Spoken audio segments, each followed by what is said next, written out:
Good afternoon. I'm Ozzy Cullen, event coordinator at the Vegas Chamber. I'd like to thank you all for tuning in to our second of a four-part webinar series, Going Back to Work by Matter Real Estate Group.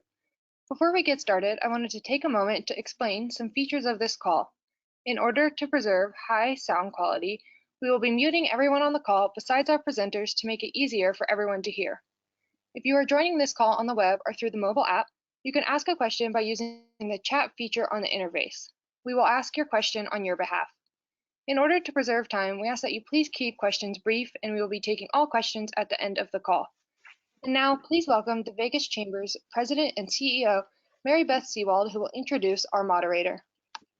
Thank you, Ozzy. I really appreciate that. Thank you so much. Good morning, everybody, and thank you for joining us today as we get into the start of our second session of what is our four-part webinar series entitled Going Back to Work, and that's in partnership with Matter Real Estate. We're thrilled to be partnered with Mattered on this particular series of webinars. They've been extremely valuable, and so we're thankful to have them with us in this arena. As we do enter the recovery phase, the Vegas Chamber and Matter are truly taking the lead in guiding businesses on best practices as we reopen businesses, and as we do that safely. That's our main goal. Going Back to Work, the title of this series, will host panelists today. They're going to share their expertise on a variety of topics, from preparing the workplace, the future of dining, wellness, and also corporate cultures. So these things are all very important and things that we're all considering as we look to reopen. The speakers you're going to hear from today are national experts in their industries. They're bringing leading edge perspectives and experience to these conversations today. So we're really grateful to have all of them with us today. Today's webinar, entitled Saving Restaurants and Your Safety, Bringing Business Dinners Back. We're going to share some actionable insights on the first steps that all of us can take in preparing the backbone of our entrepreneurial community. So once again, we really appreciate everybody being here today. Before I introduce our moderator, I'd like to highlight just a couple of things that the Vegas Chamber has going on, one of which is our new campaign called Switch to Kindness. That's a program. We want to make sure everybody knows about it. You can go on vegaschamber.com. It gives you an opportunity to purchase an e-gift card. So it's a direct infusion of cash into a business, and that helps them, of course, but it also is in partnership with the Las Vegas Metropolitan Police Department's foundation, and they are the ones who administer the e-gift cards going straight to a first responder. So you get to help a business and you get to thank a hero. So please go to vegaschamber.com and check out the Switch to Kindness campaign.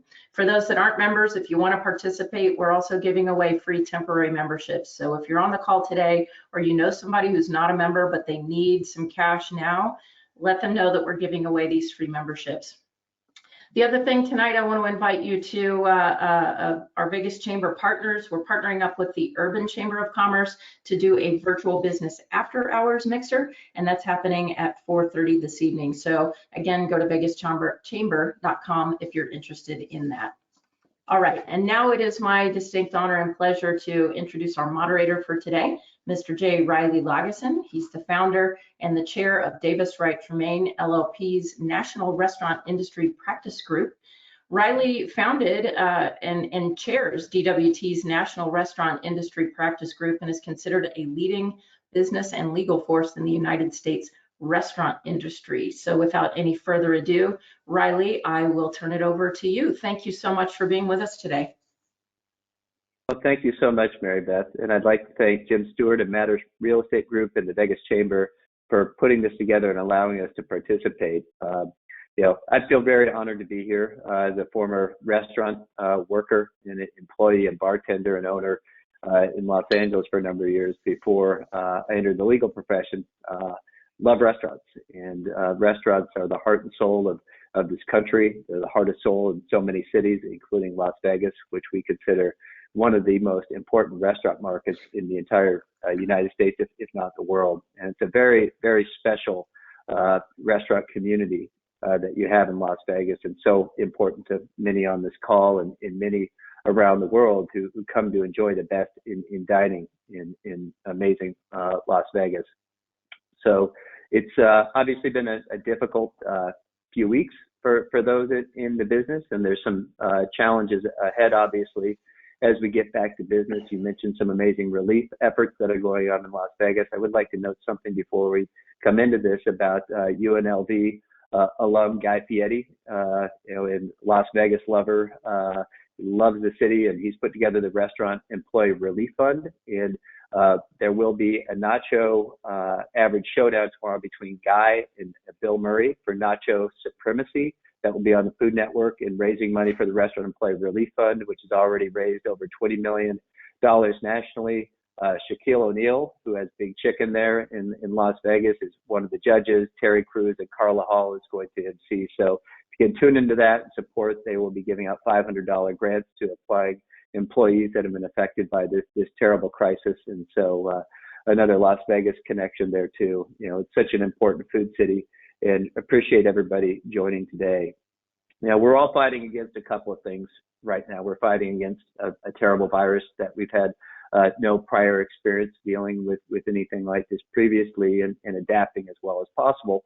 But as you know, with the Chamber and everybody on this call, we are fighting against and working with policies that will get people back to work or not back to work, and get business survive or not survive. So it's a very difficult and sensitive things that we're navigating here. And the important thing that I think all would agree is this is the time to really get together, to rally behind those efforts that are needed to keep business not only alive, but to thrive on an ongoing basis.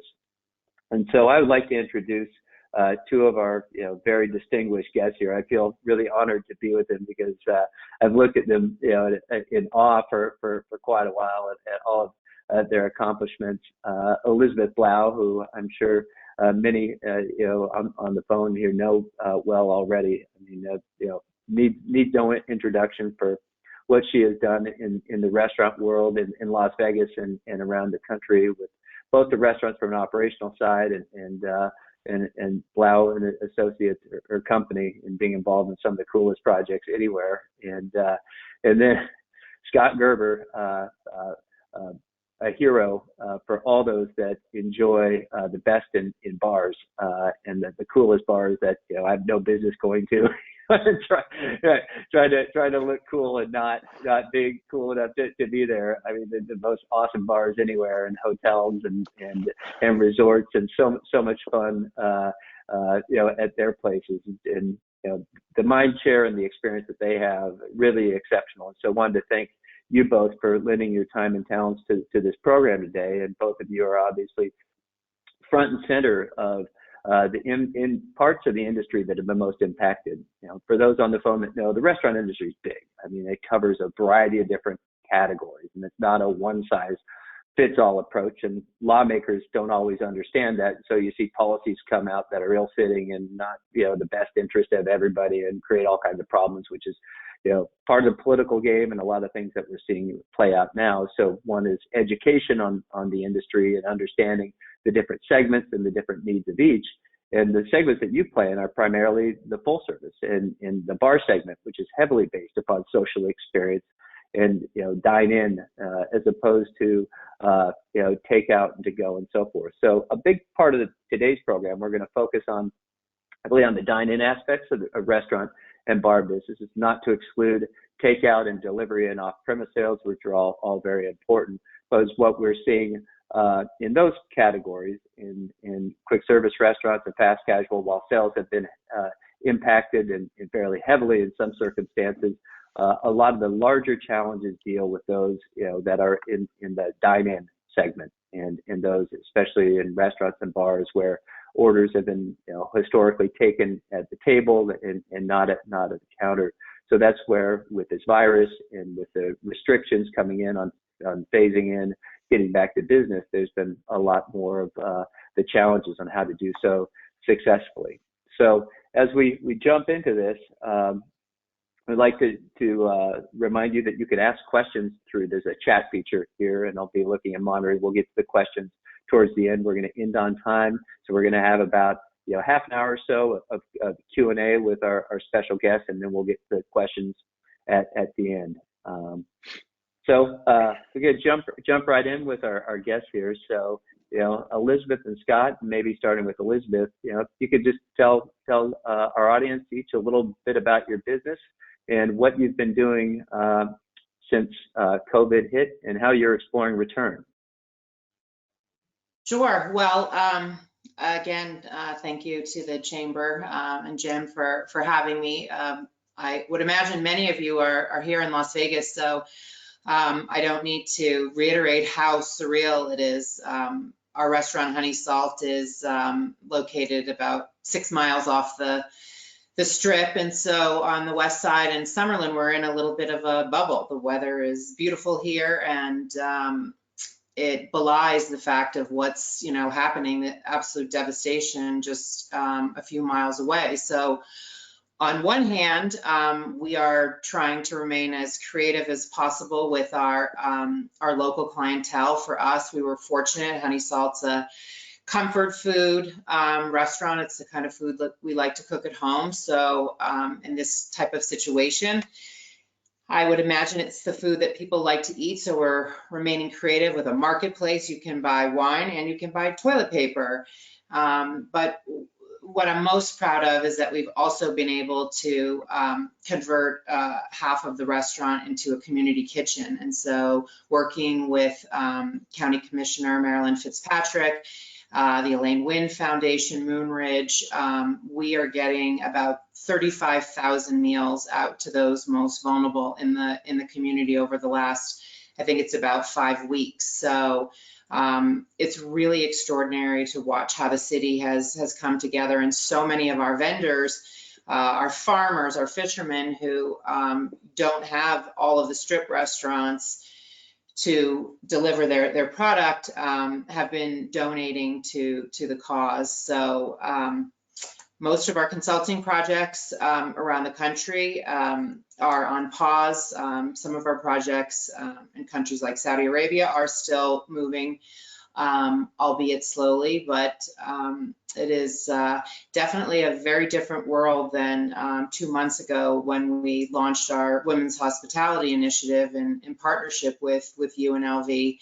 And so we're all just doing what we can every day to be sure that our business is thriving and that we can keep as many people. We have 25 people employed. Our Buddy V's team, who with the generosity of the Venetian, are all getting paid. They come in and volunteer. So I think that the Chamber's program of kindness is something that we're seeing. And as we reopen our doors tomorrow to the public per the governor's order, we just pray that idea of kindness is something that is extended to those who decide to come out and visit restaurants in person now. Thank you, Elizabeth. Sure. Scott, how's it been with your business, and what are your thoughts on getting back to it? And apologies, there's a slight delay on Scott, so thank you for your patience. Well, first of all, thank you very much. Yeah.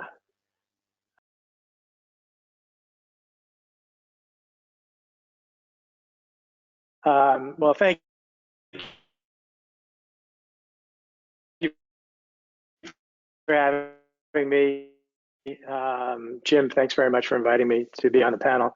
I'm in New York City, where most of our properties have tried to stay open and make it through delivery, but it's very difficult. Most of our properties are bars, so although I guess we could deliver cocktails, it didn't make much sense for us. When we first got shut down, we were very, very concerned about how is our staff going to get to work. Most of our staff uses public transportation, and so for us, safety of our staff was the #1 issue. So we had to make the unfortunate decision to not do anything out of our property. So we've been closed now for 7 weeks, laid off 400 people, including our property in Atlanta and our property in Washington, D.C.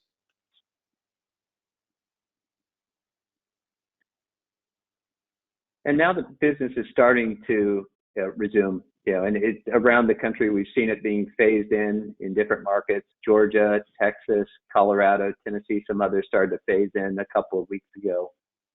What are you seeing as the biggest risk to your success to return to business in Las Vegas? And maybe start, with you, Elizabeth. What are you most concerned about?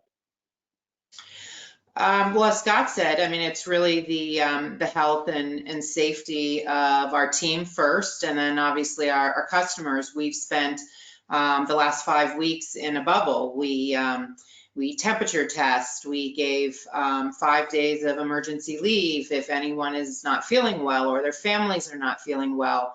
We've got hand washing and all kinds of additional sanitation policies.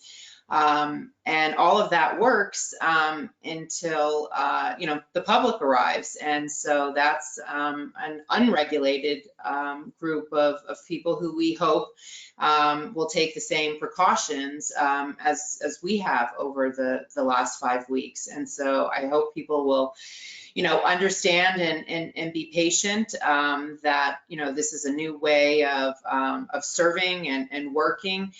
Certainly any of you who have worn a mask know that it's hard to see, it's hard to breathe. When I'm wearing my glasses, they fog up. It's going to be hard to hear people.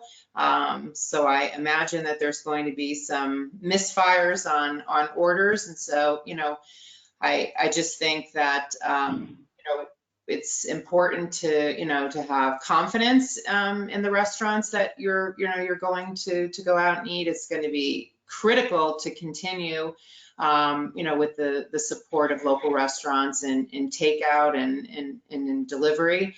But it's that uncertainty and unknown and this invisible illness that we're praying is gone, but we have absolutely no idea.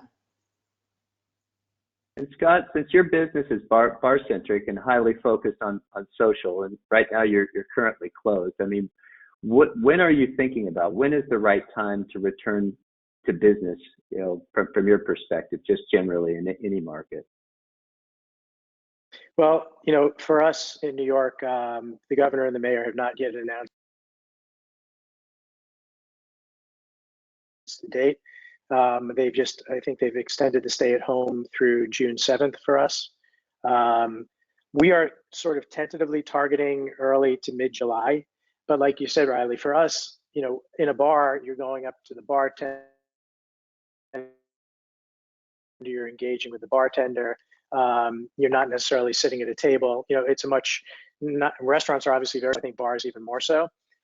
Fortunately for us, our bars serve food, so we're considered restaurants, but we're going to be seating people at tables that are going to be 6 feet apart. We're going to go through all of the, hygiene that, Elizabeth alluded to, taking the temperature of our employees, extra sanitizing, food handling, but it'll be interesting to see, who's coming back. We've watched it. So we're in Atlanta, so Georgia has reopened. We have not reopened yet. We just didn't feel comfortable with it yet. But you see bars reopening in Georgia, and it's like Mardi Gras. I mean, people are really anxious to get out.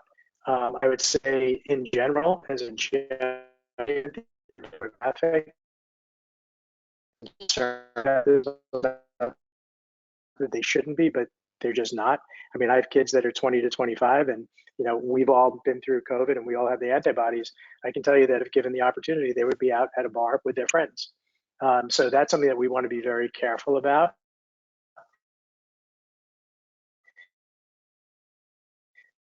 In the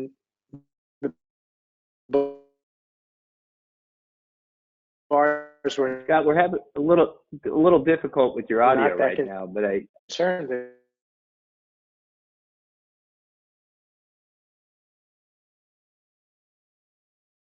I think we've lost Scott momentarily, and so we'll try to improve the audio connection here. I think what the gist of what Scott was saying is, obviously with a very social people are going to come back. I think they will. I'm more concerned about controlling the crowds in the bars.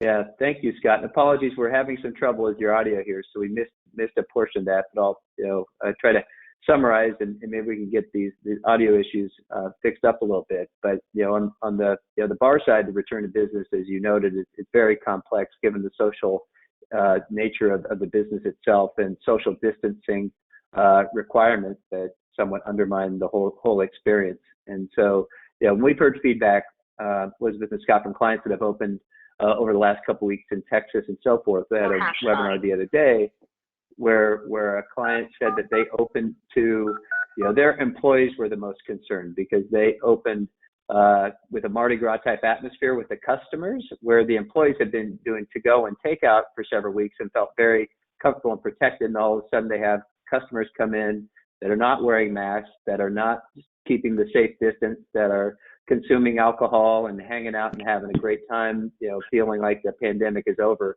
And it made a lot of the employees really uncomfortable. So I guess from your perspective, you're noting earlier, Elizabeth, what are your thoughts on safety precautions when your team members might feel some discomfort by this return to business, and what are you telling them?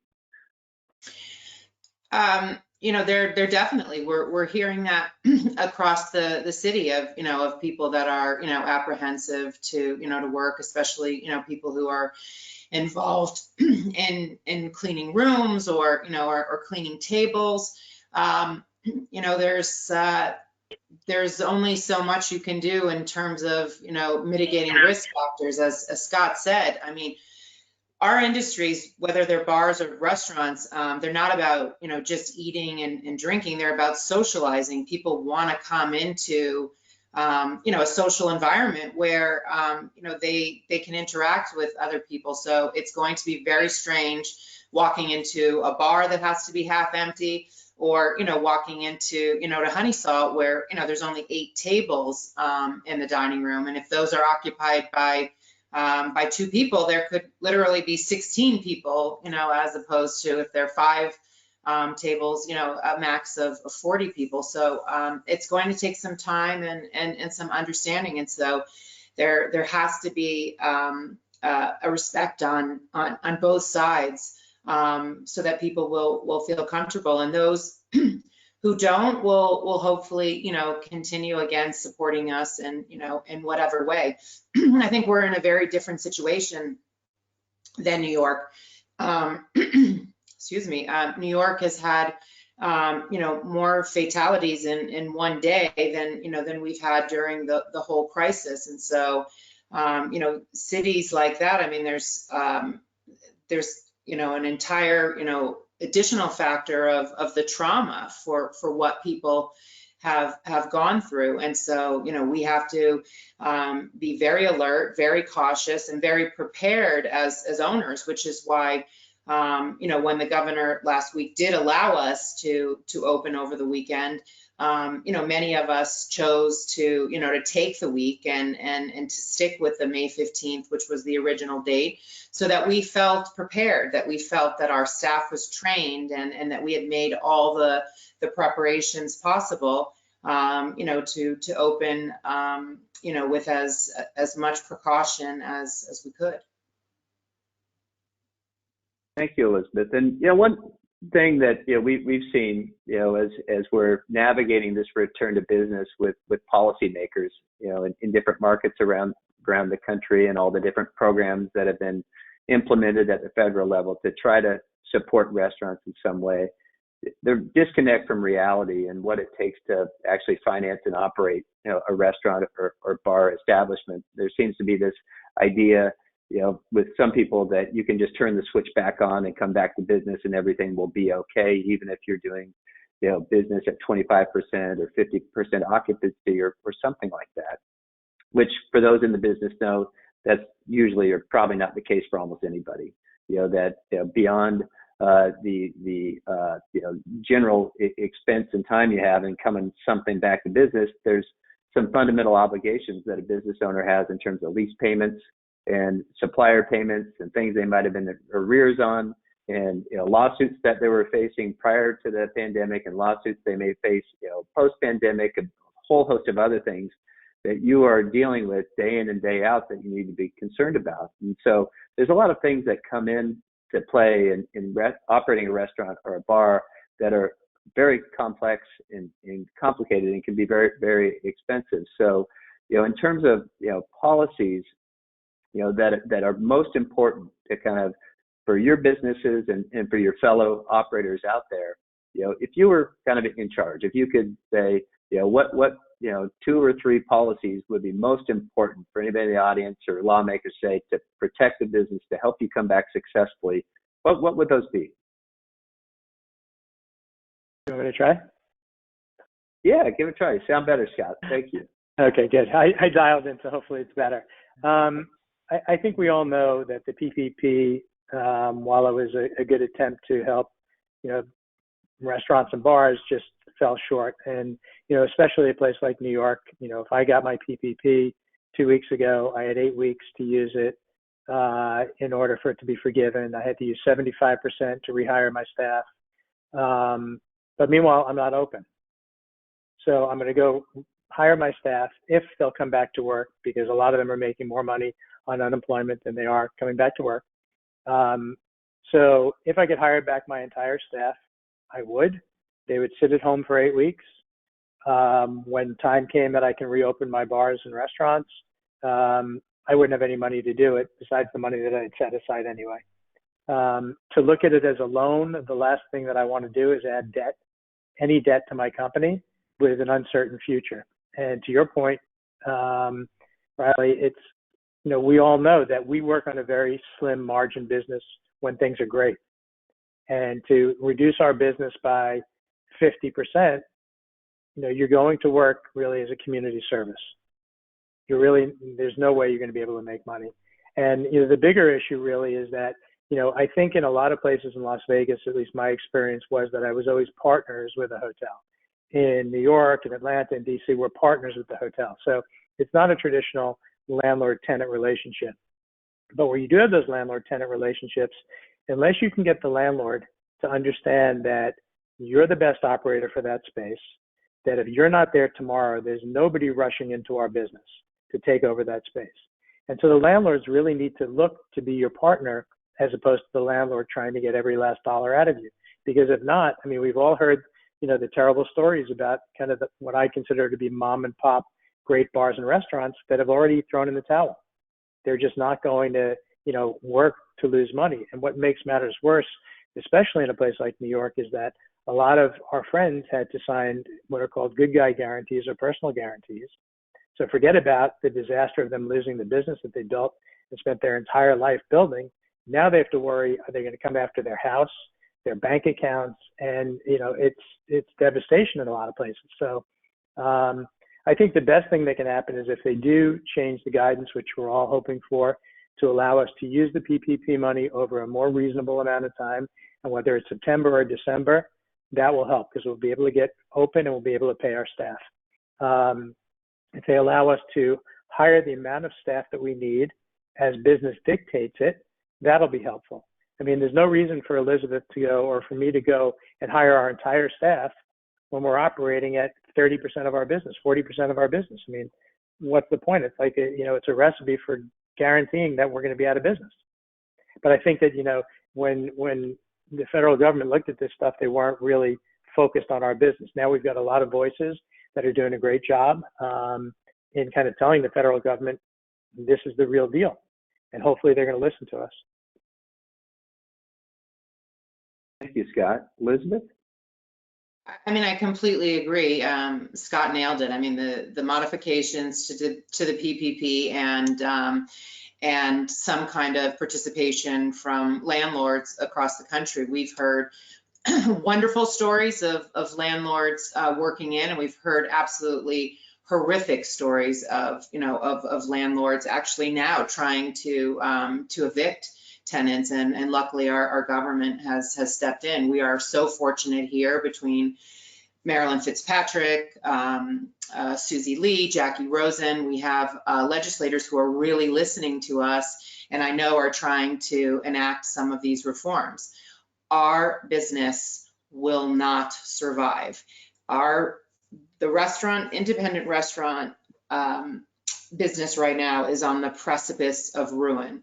while we completely understand the safety and the notion of reopening at 50%, as a business model, it is completely untenable. I'm not going to pay my landlord 50%. What about my insurance at 50%? Should I tell my chef I'm going to pay him at 50%? As Scott said, razor thin margins, and his business is better than my business because the bar business has better margins. But I'm a neighborhood restaurant. Even at Buddy V's in the Venetian, you know, we sell a lot more pasta than we do wine. And so none of us will survive unless, you know, there is that cooperation, you know, tip credits, business interruption. I mean, what the heck do we all pay business interruption insurance if, you know, something like this is excluded? And so we're working with Thomas Keller and his business interruption group, John Hutalong, you know, an incredible attorney out of New Orleans, who's filing suit with the insurance companies on our behalf. But we are going to need a lot of support to survive. And we employ over 15 million people in our industry. And that's just restaurant workers. That's not talking about the farmers, the fishermen, all of the vendors, the public relations firms, the musicians that are all, you know, an adjacent part of our business. And so we are always the first to step in when charities need help. We'll, you know, do an auction, a dinner, we'll give a gift certificate, but we are going to need the community to rally around us because the financial equations that we're looking at don't work. And as Scott said, right now, I go to work today, my husband goes to work today to make sure those 25 people have a job and their families have a paycheck coming in. We lose money every day right now that we're open. Luckily, it's a little bit of money, but it's still, you know, not going to pay for college or for anything else. And so it's just a desperate situation, and it is for so many other industries. So we're certainly cognizant of that as well. But I think that the hospitality industry in Las Vegas as a city, as this hospitality destination, I mean, certainly New York and LA and Chicago are extraordinary restaurant destinations, but Las Vegas is unique in that the 42 million visitors that come here are coming for our hospitality. They're coming for our hotels, our casinos, our shows, and certainly our restaurants, bars, and nightclubs. Well, I think you're both absolutely correct that if something is not done soon, that the industry is going to face permanent and unprecedented irreparable harm. And what is interesting, and when things get political, you often see a disconnect between what really needs to be done to help preserve jobs and business and what actually takes place for reasons other than doing the best thing to bring business and people back. In Los Angeles specifically, very active there on the Return to Restaurants program and a jobs committee. And looking at just the sheer data, restaurants and hotels, they provide the largest number of W-2 workers in Los Angeles, as I imagine is the same case in Las Vegas. But it's that lower 20% of the workforce, those that really need the jobs the most. There are several 100,000 jobs at risk.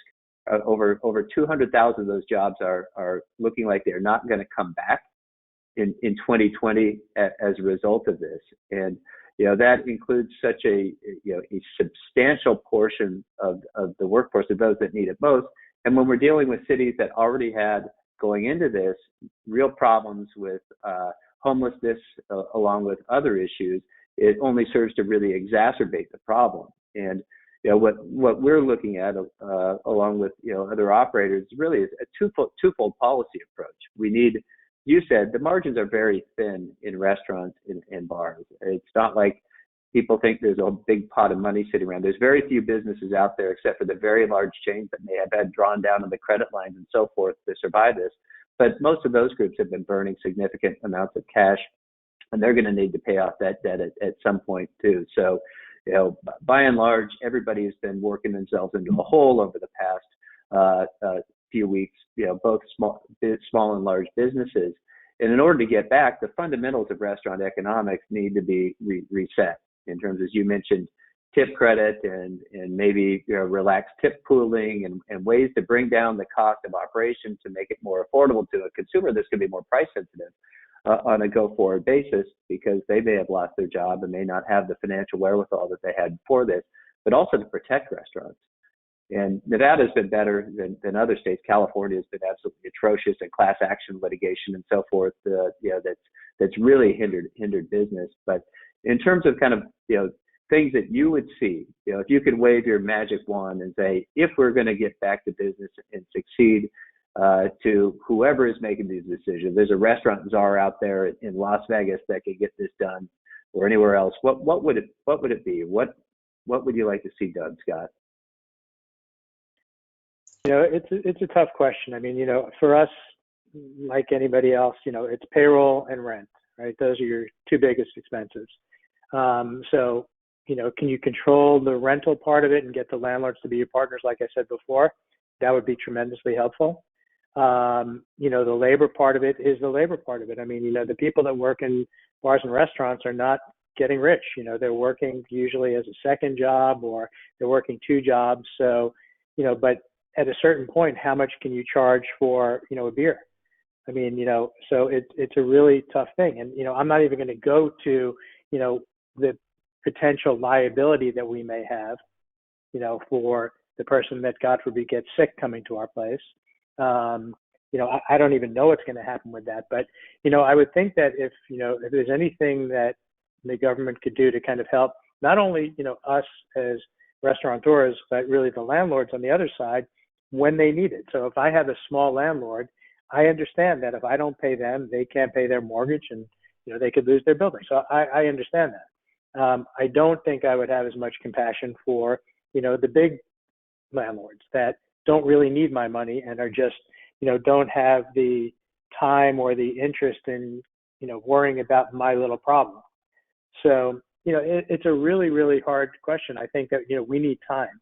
We really need, probably some kind of grants more than kind of a loan, because a loan isn't going to do anything for me. Like I said, and I won't take that risk. I mean, if we held money, we're, a bigger kind of company because we have 10 properties, but still at a certain point, you're going to say, look, the business isn't there. I'm happy to do my part for community service, but at a certain point, I do have to earn a living. And, I hope I don't have to figure out another way to do it. And I'm optimistic that we're going to figure this out together. But, we need to make sure our guests feel safe. I think that's the most important thing. And it's not, we can't do it by ourselves. It's got to be, with a vaccine. It's got to be, people coming up with ideas that, we understand where this thing is going. We understand that there's some kind of cure for it. And until that time, it's going to be tough going. So we're going to need help. Thank you, Scott. Elizabeth? I agree with what Scott said. If I got to have a magic wand, I would definitely make a vaccine so we could make all of this go away, and we could all go back to regular programming. I joined the leadership council of a group called the Independent Restaurant Coalition. It's made up of restaurateurs and chefs from around the country. They are working with legislators and put together a stimulus package that we're hoping to get before Congress, because as Scott says, we need grants. We don't need loans. Most small restaurateurs already are in some measure of debt, and so we need grants to get us by, grants for those who have completely closed and need to reopen. And so I think that subsidy package is our lifeline. The only other thing that I would add is that, time is just against us. I mean, closing a bar or restaurant for a couple of months and what it takes to reopen that place, is a pretty big thing. But, the other thing is, talking about, let's say, I hope we're successful in, the lawsuit about business interruption insurance, but it's not going to help us in 2 years. It's going to be game over in 2 years. So we have to figure out a way, how do we get this through the courts quicker? Let the insurance companies pay us what they should be paying us, because to Elizabeth's point, we've been paying in all this money for 20-something years, and then let them sue to get the money back. It shouldn't be the little guys having to sue to try and survive. These guys are sitting there, and they're obviously very brilliant, because a lot of our policies, if not all of them, specifically address pandemics. So obviously they were a lot smarter than we were. I mean, I've never, ever in a million years, and I'm sure Elizabeth hasn't either, who even looks at those things? I mean, you look at it because God forbid there's a fire and your restaurant burns down. You don't think about a pandemic. I mean, so, you know, I'm really hoping that we can have some success with things like that, but it has to happen quickly, because if not, like I said, in 2 years, 3 years, or it could even take longer, maybe it'll be a nice gift, but we won't be in the business. I agree completely. Yeah, I agree with, one, insurance is great if it comes in, but that's going to be too late. And in terms of what's needed now, as you said, Scott, it doesn't make sense to take out a loan that you're probably not going to be able to pay back if the fundamental operating metrics do not support it. Nobody would in their right mind would do that. So the idea of a grant or some form of subsidy, is a more logical way to go, especially if the goal, and this is what we're seeing in cities all over the country, is to bring jobs back and to make sure jobs are there. Because said earlier, Scott, the money people are receiving unemployment for the time being, maybe more than they were making by working, but that's not going to be permanent. And that's going to run out at some point. And that's when there's going to be a real problem. And that's going to be coming around, at least at the time being, around July of this year. Well, I said I wasn't going to get into politics, but there's a bill going before Congress that would extend it to January. So you do that, and good luck trying to find anyone to come work in your restaurant. So. Yeah, and if there is such an extension, then there needs to be, the correlating, assistance provided to the businesses that are not able to open, because those jobs are not going to come back. I mean, we can't be on this unending path towards non-opening, and that's what I think. To your point, Scott, about the landlord-tenant relationship and so forth. There are so many parties involved up in the chain of the business, and the landlords and the banks, and then the suppliers and everything else.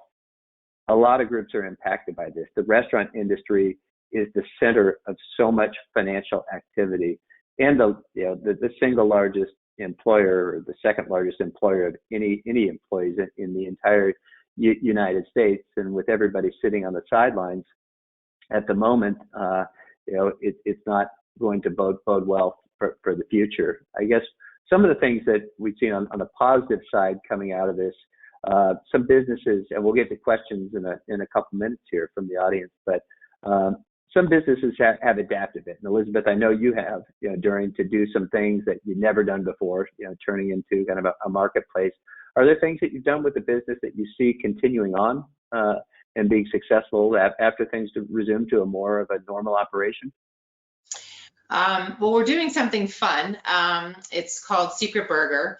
A good friend of mine, Jolene Menina, is so creative and genius. And so today you could go, if you had pre-ordered, and pick up a cooking kit at Honey Salt. And so tonight, my husband will be demonstrating how to make paella and show his how to make his watermelon feta salad, which he'll get to make at home.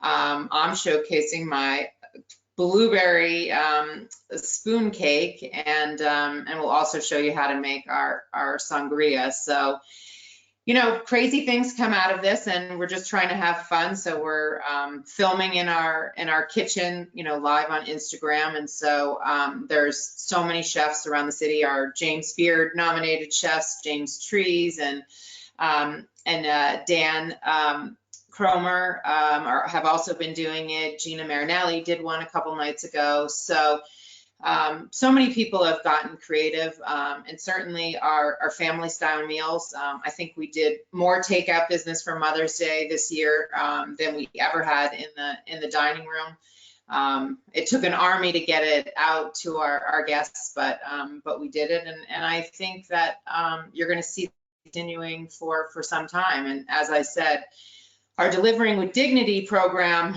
on the sad note, I mean, the number of people who we need to feed keeps growing. On the positive note, the community support has been extraordinary. We keep adding more restaurants, and the Lieutenant Governor has asked us to help launch the program, which launched last week in Reno. And so we are making sure that while we're doing all these fun, creative things for our Honey Salt guests, that no one goes hungry in our community under our watch. That's untenable to to any of us in the restaurant business that make a living feeding people. Well, I want some of that paella, Elizabeth. That sounds amazing. You make me very hungry. Lunchtime out west. And Scott, I know you mentioned some of the things that you might be doing with the bar program a little bit differently when you come, because the customer might be a little more cost conscious and so forth. What are the things you're thinking about coming out of this that might kind of be come in? So we're trying to do things, similar to what Elizabeth is doing. So we're going to do some virtual cocktail hours where we have bartenders showing you how to make drinks. We're starting some to-go cocktails where we have, the mixes and all the ingredients in a box, and you can order it for 2, 3, or 4 people and make it at home. We're doing some what we consider to be pre-batched cocktails. So if you don't want to go through the headache of making your Negroni, it's all bottled up and you can just take it with you. It's been nice that the states have relaxed some of their liquor laws to allow us to do that, because under New York and DC, on-premise licenses only allow you to take away a beer, nothing else. So they've been relaxing those a little bit. But obviously, we're going to have to be very careful, about the social distancing, which, as I said earlier, is not what bars are about. I like to go to a bar and walk up to the bar and have a conversation with the bartender about what my cocktail is going to be, and that's not going to be possible anymore. You're really not going to be engaging with your server.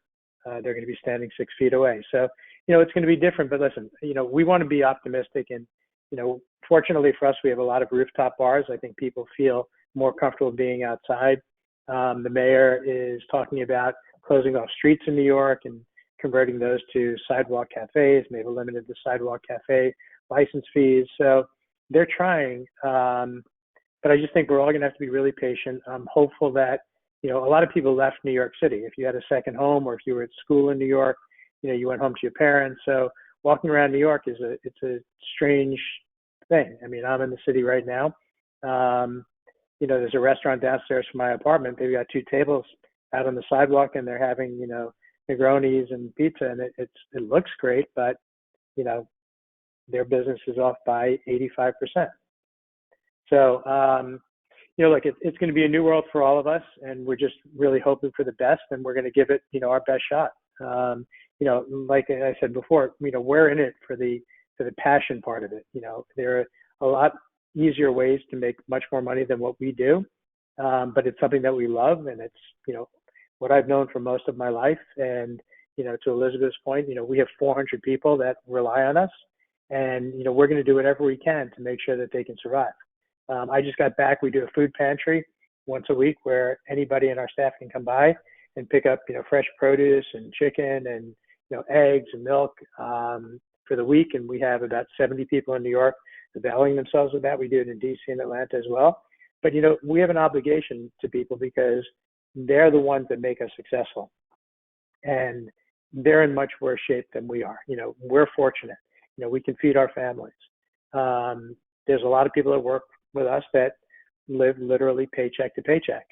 And although they're, many of them are making good money now, some of them may not be able to get that money. So we just want to make sure that we can, support anybody that we can. And we'll head to some of the questions now here from the audience. I know it's not as part of the bar business and doing to go and delivery, although we have seen a number of jurisdictions, including New York, relax the rules on alcohol sales. Let's touch a bit on the animal in the room, third-party delivery, and how has that benefited your business, Elizabeth, at all, or is it a part of it, or what are your perspectives on that? we have a lot of different client perspectives that it's kind of a game of musical chairs, and eventually there's going to be one chair left with one owner. Uber's looking to take over Grubhub right now, and we understand nobody's really making money in this business. Restaurants or deliveries, so the ultimate price is going to be passed along to the consumer. Do you see third-party delivery as being sustainable, in Las Vegas or for your business? Some of the tech companies have been amazing during this, like OpenTable. I mean, I have to commend their CEO and their company in terms of working with us. Some of the delivery companies have been reprehensible, and you're starting to read about government actually intervening around the country to limit some of the fees. We have a partnership with DoorDash. They've been as accommodating as they possibly can. It's vital. Right now, some of our out-of-work servers are also doing delivery. But for the public, if you can pick up curbside or call us directly and use our team for delivering, that's the best way, because some of these companies are egregious. And while I won't name names, but people like Postmates, who, if you don't see a menu on a Postmates site, don't order, because the number of problems and complaints, because they will pick up an order from anyone, even if you don't have a partnership, and then it reflects badly on the restaurant. And it's as frustrating for us. So like in anything, there's some businesses that have really stepped up and been great in this, but if you can order directly, it's the best way to help your favorite restaurant. And here's a question for Scott. Are cocktails to go part of your future? They could be. Again, it's more of an amenity to the guest. I'm not sure that the state liquor authorities are going to continue this forever. Obviously, the liquor companies and the distributors have very, very strong lobbies. And, I think once this pandemic is over, that they're going to go back to the way the laws were, which are on premise. The only thing you can bring off premise is a beer. So I don't necessarily think it's going to be part of our future. It's going to be part of our immediate future. But no, it's not going to be part of our long-term future unless they change the law. And the county has been very amenable with us here, and working with our big distributors like Southern Glacier. And so while we can't mix a cocktail like Scott can, we can do a mixer, and then we can sell a 350 milliliter, small bottle. So we can do Bloody Marys or Cosmopolitans or margaritas to go with a separate mixer. Right.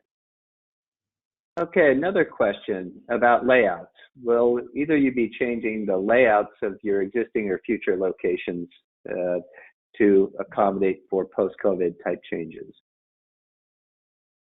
Well, right now we have to, with the 6 feet separation and the capacity. I mean, we have to alter. Let's hope this is temporary and something that we move past, as quickly as we can, so that this is not future. Because as I said, our places are not just about dining. I mean, it's about an experience, and some of that is creating an energy in the room. So sitting in a half-empty dining room is or I read that that Patrick O'Connell at the Inn at Little Washington is going to put mannequins in some of his seats. It sounds a little creepy to me, but I guess you got to get creative. Yeah, I mean, so for us, some of our bigger places, we're not necessarily going to change around our furniture too much, but we're going to put signs that, we're not going to be able to seat certain tables. But, like in Atlanta, I think their guidance right now is you can have 10 people per 500 square feet. Okay. So I've got a rooftop bar that's 2,500 square feet. I'm going to be able to put 50 people up there, where normally, if I have 200 people up there, it's not crowded. So it's also a lot about the vibe that you're creating, look, the way we've been successful is by creating environments, right? You can buy a Heineken and drink it at your house for a lot less than I'm going to charge you for it. So why are you paying more to be in one of our places? It's because of the environment that we're creating. It's the vibe. And I am afraid that, when you're limiting the occupancies as much as they are, it's going to have a negative impact on it. But I'm hopeful that this is only temporary. I'm hopeful that it's not going to be 6 feet of distancing, for the next 6 months. I'm hopeful that, maybe we'll have that herd immunity where people are going to be able to go back and, start being a little bit closer. I mean, we have the Campbell at Grand Central Terminal, 750,000 people a day were commuting through Grand Central.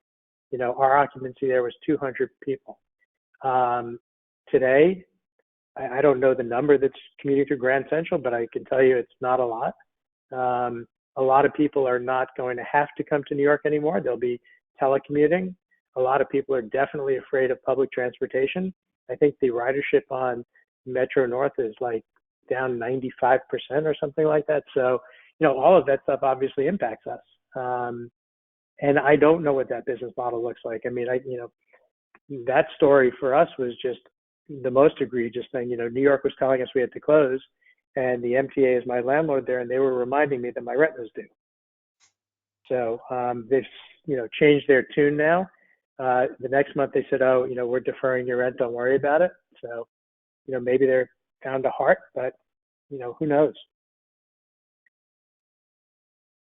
Well, Elizabeth and Scott, this has been a very fast hour. I notice we are at our time, and as promised, we said we are going to finish on time today.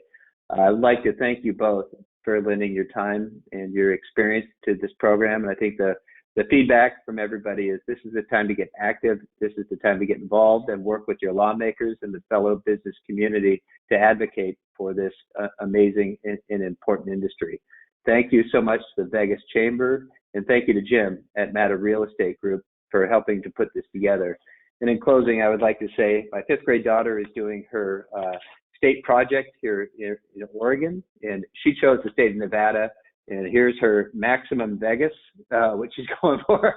MGM Grand in full action. That's what we're looking for, to come back fun and have the Vegas that we all know and love real soon. So wanted to thank everybody for your participation today. And everybody, you, your families and teams, stay safe and well. Thank you. Thank you.